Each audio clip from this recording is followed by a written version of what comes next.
अतः विधेयक पारित हुआ। मैं फिर आपसे निवेदन करता हूं, मुझे आज इस बात का बहुत अफसोस है कि एक महत्वपूर्ण विषय के ऊपर आप लोगों ने चर्चा के लिए नोटिस दी थी। मैंने उस नोटिस को स्वीकार कर लिया था। उस नोटिस को स्वीकार करने के बाद भी आप लोग उसके ऊपर बोलने के लिए तैयार नहीं हुए। बहुत महत्वपूर्ण प्रश्न थे जनता के हित में, मैंने आपको एक एक करके आवाज दी। आप लोग कोई भी किसी भी प्रश्न के ऊपर पूछने के लिए तैयार नहीं थे। महत्वपूर्ण विधेयक थे, हर विधेयक के ऊपर एक चर्चा अच्छी हो सकती थी, लेकिन आप लोगों के द्वारा विधेयक के ऊपर किसी भी प्रकार की चर्चा में कोई रुचि नहीं ली गई। माननीय वित्त मंत्री जी के द्वारा वो जो बजट प्रस्तुत किया गया अनुपूरक, उसके ऊपर भी मैंने आप लोगों से निवेदन किया कि आप उसके ऊपर बोलो, आप लोगों ने उसके ऊपर भी नहीं बोला।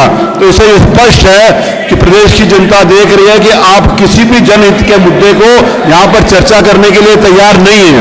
ये बहुत अफसोस की बात है और मुझे इस बात का बड़ा दुख है कि आप लोगों ने आज विधानसभा की उस गरिमा को बनाए रखने में मेरा सहयोग नहीं किया। माननीय मुख्यमंत्री जी,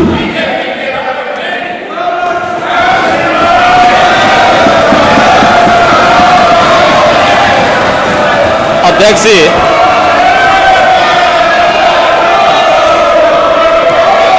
ये मानसून सत्र है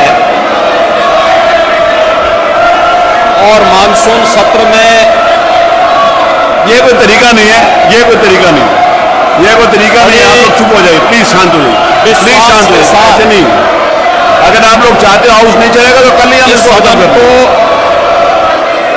25 करोड़ जनता के भावनाओं को ध्यान में रख करके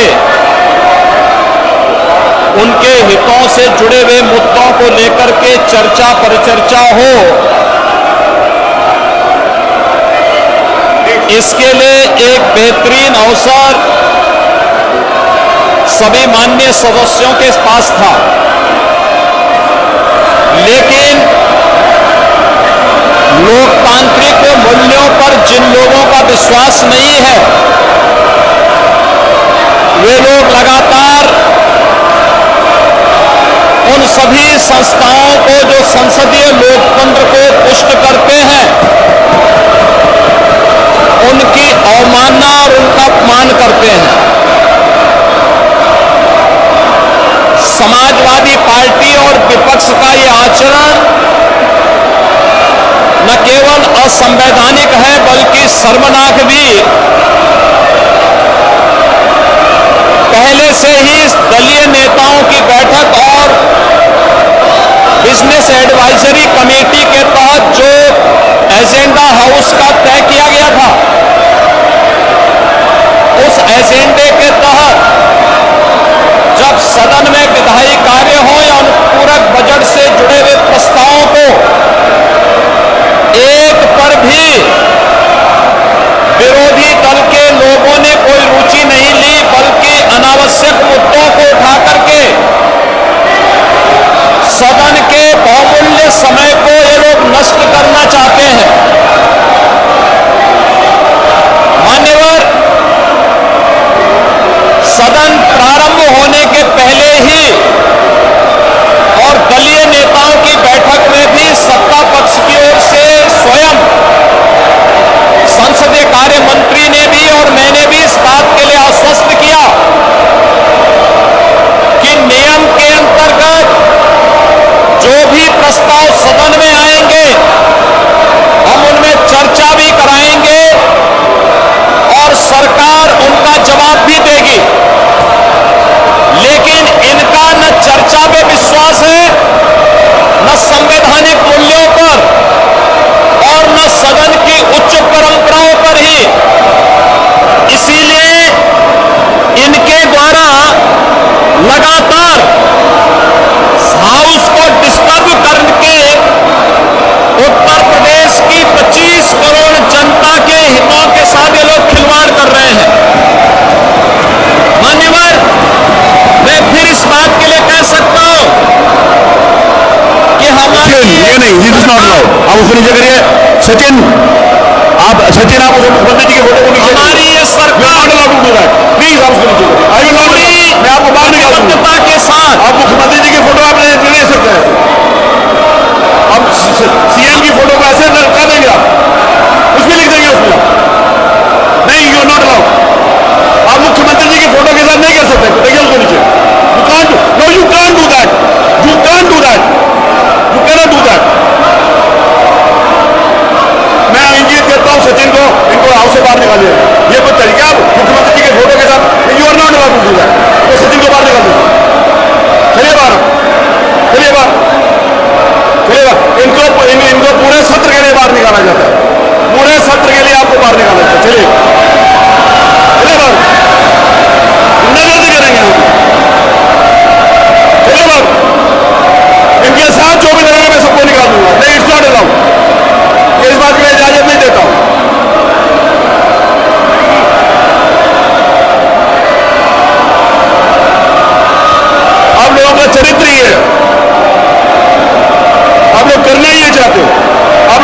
सचिन आप बाहर चलिए, मैं आपकी सदस्यता के लिए प्रस्ताव कर दूंगा, आपकी सदस्यता जाने के लिए।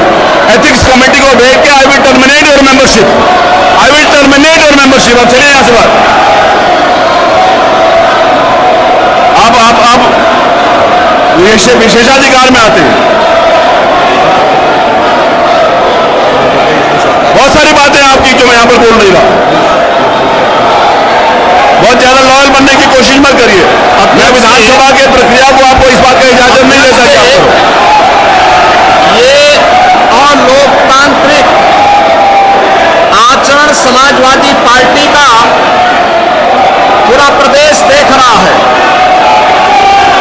इन लोगों ने कभी भी लोकतांत्रिक मूल्यों पर इनका विश्वास नहीं रहा है और ये लोग जानबूझ करके सदन की भी अवमानना करके लोकतंत्र की खिल्लियां उड़ाना चाहते हैं। इन लोगों को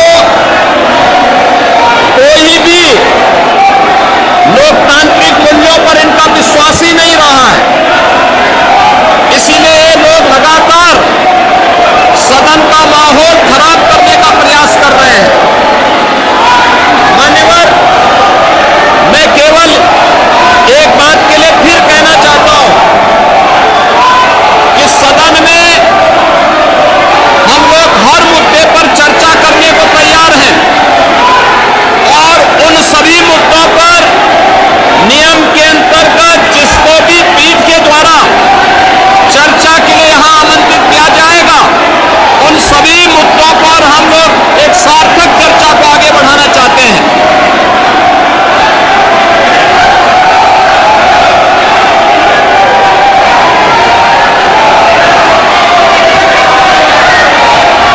अब हम उठते हैं कल सवेरे 11 बजे तक के लिए।